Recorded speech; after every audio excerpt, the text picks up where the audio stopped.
I never thought my life would turn into something straight out of a movie, or worse, a nightmare. My wife, Anika, and I had been married for 9 years. On paper, we were the perfect couple, stable jobs, a comfortable home, and mutual friends who admired us. But behind closed doors, something had gone horribly wrong.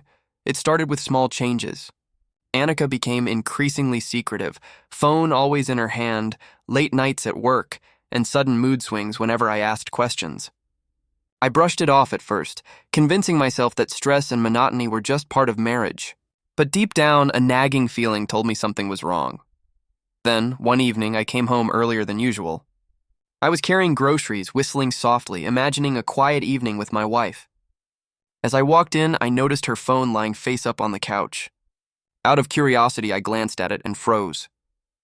A message popped up from someone named Ravi, and it wasn't innocent. Flirty texts, intimate emojis, and plans to meet secretly, it was unmistakable. I felt my heart sink. The woman I had trusted with my life had been cheating on me. Anger, disbelief, and betrayal collided in a whirlwind inside me. But I didn't confront her immediately. I needed a plan, a way to make sure she understood the depth of what she had done. Over the next few days, I gathered proof. I documented texts, call logs, and social media interactions. I also paid attention to her patterns, noting the times she would sneak out or cover her tracks. I wanted this to be undeniable, inescapable, and public, but within the private space of our home. Finally, the night arrived. I invited a few of our closest friends over for a game night, making it sound casual. Anika was excited, thinking everything was normal. She even dressed up, unaware of what was about to happen. Once everyone was settled, I casually suggested a game, a truth game, where everyone would reveal a secret or confession. Anika laughed, thinking it was harmless fun. When her turn came, I handed her a tablet, smiling innocently. On it was a compiled video I had created over the past few weeks, screenshots of messages, call logs, and photos proving her affair with Ravi. Her face went pale.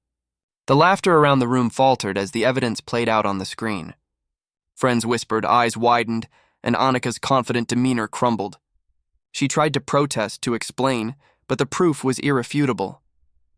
The ultimate moment came when I paused the video and calmly said, "I think actions speak louder than words."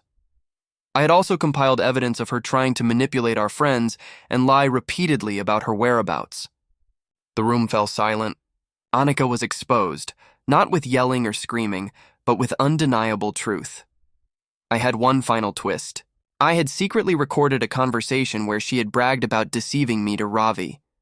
When I played it in the living room, the reaction was immediate: shock, disbelief, and humiliation.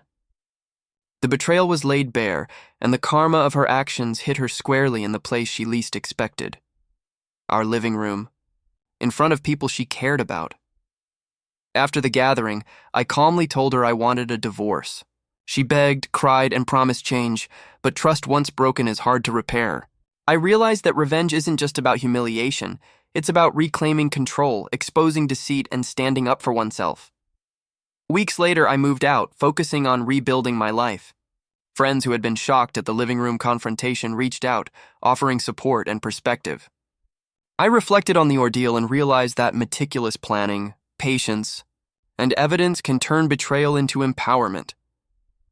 The lesson I learned is simple but powerful. Cheating may temporarily satisfy selfish desires, but karma has a way of catching up, sometimes in the most public, undeniable, and humiliating ways. By taking control and exposing the truth, I reclaimed my dignity, asserted boundaries, and ensured that betrayal had real consequences. Today, I live independently, wiser, and more cautious about whom I trust. Anika's affair is a closed chapter, but the memory of that night, the moment karma struck in our living room, serves as a reminder. Deceit and betrayal have consequences, and strategic, intelligent action can turn heartbreak into empowerment.